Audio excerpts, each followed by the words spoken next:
What African parents, specifically Nigerian parents, need to know.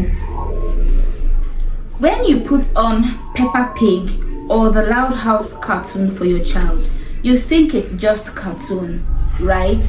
No harm. But do you know how many of these shows, the same ones streaming into Nigerian homes daily, every day, now include LGBTQ plus themes, either openly or quietly in the background? You might say, I don't even notice these things. Does it mean your child won't?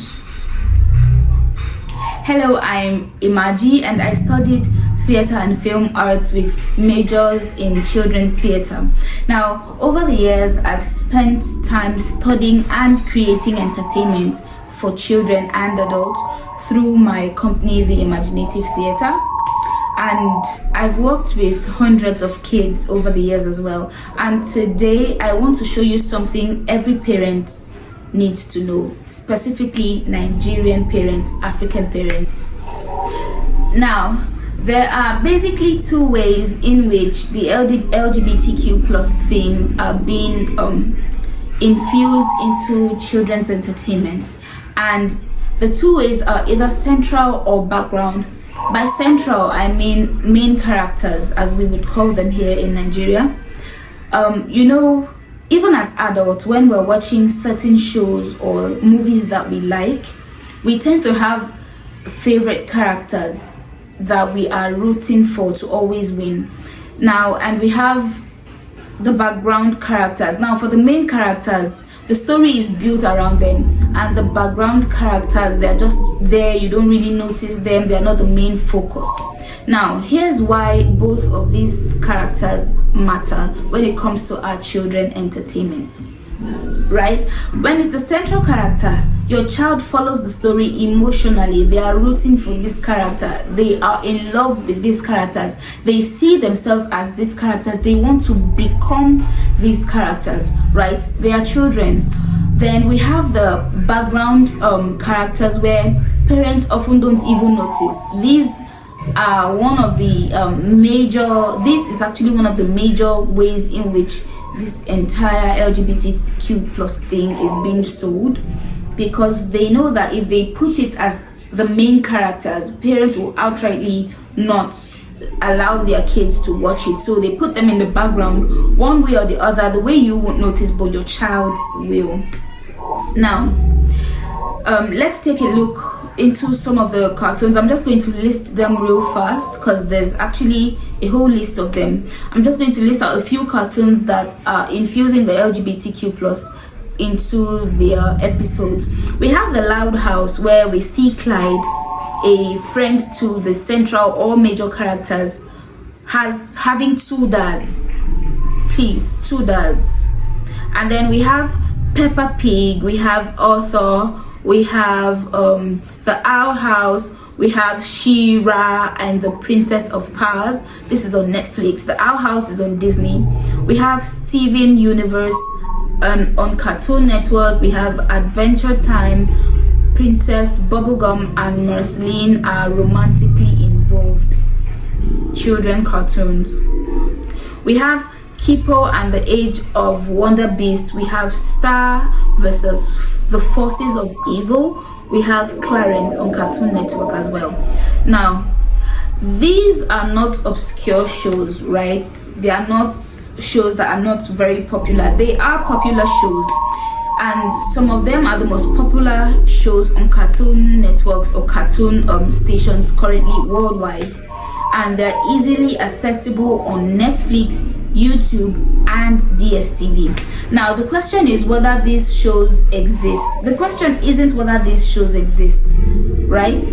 The shows do exist. You can look them up yourself. The question is, do you know what they're teaching your child?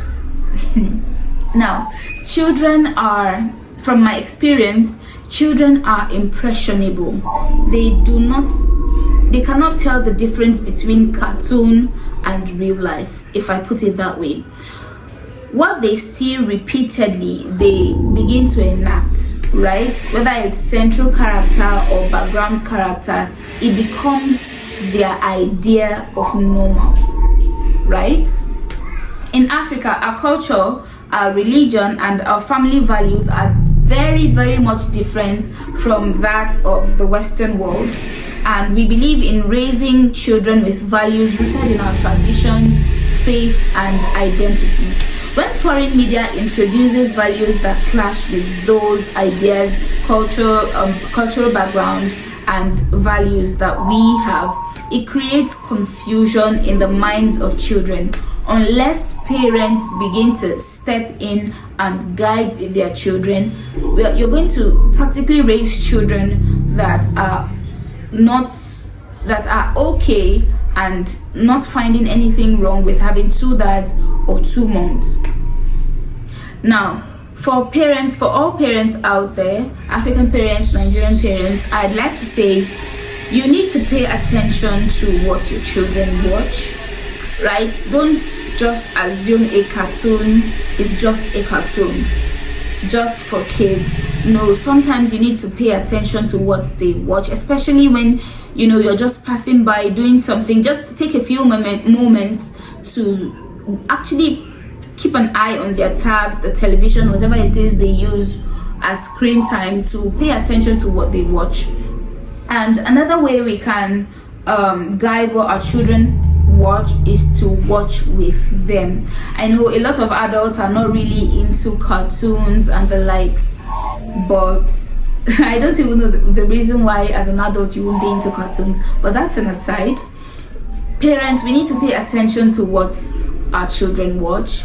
Very, very important. And if you notice the LGBTQ plus themes, and as a parent it doesn't sit well with you, you need to censor what they watch. You need to find a way to cut it off outrightly. Or if you are the African parent or Nigerian parent that is okay with your child watching LGBTQ plus things in the cartoons, you need to have a talk with them, because they are kids, their minds are very fragile, right?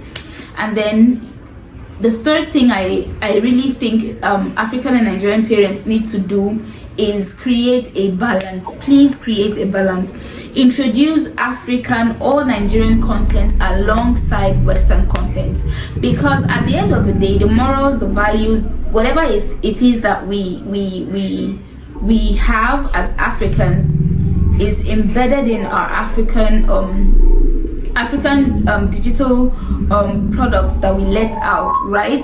If our kids keep watching Western cartoons, Western shows, they begin to absorb the Western way of life, which is very, very much different from African way of life. And it's, in my opinion, it keeps your child away from the reality of the environment in which they live, right?